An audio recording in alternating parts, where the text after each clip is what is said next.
আসসালামু আলাইকুম। আশা করি আপনারা সবাই ভালো আছেন। আলহামদুলিল্লাহ। এটা হলো লেওয়া ফল। শুনেছি এটা হলো বেহেশতের ফল লেওয়া। এই গাছটা 2 বছর আগে লাগানো হয়েছিল। কলমের গাছ এটা। কলমের গাছ লাগালেই 1 বছরের ভিতরেই ফল আসে। প্রথম বছরে 2-3টা আসিল, এবার অনেকগুলাই হয়েছে। মাশাআল্লাহ, এটা খেতে খুবই মজা, সুস্বাদু। এই ফলটা অনেক আগে খেয়েছি ছোট থাকতে। তখন আমাদের নানি বাড়ি এই গাছগুলা ছিল, অনেক খাওয়া হয়েছে।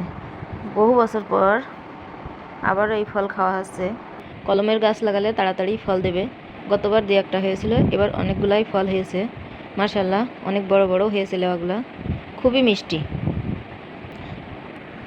গাছ পাকা লেওয়া যারা খেয়েছেন তারাই বুঝবেন যে লেওয়াগুলো কত মিষ্টি হয়, খেতে কত ভালো লাগে। নিজের হাতে লাগানো গাছের ফল পেড়ে খাওয়ার মজাই আলাদা। লেওয়া গাছ লাগাতে খুবই ভালো জায়গা লাগে না, কোনো পরিচর্যাও লাগে না। লাগিয়ে যে কোনো কোণায় লাগিয়ে রাখলেই ফল হবে। আলহামদুলিল্লাহ, আশা করি আপনারাও লাগিয়ে খাবেন। ভিডিওটা ভালো লাগলে লাইক, কমেন্ট, সাবস্ক্রাইব করে পাশে থাকেন। আল্লাহ হাফেজ।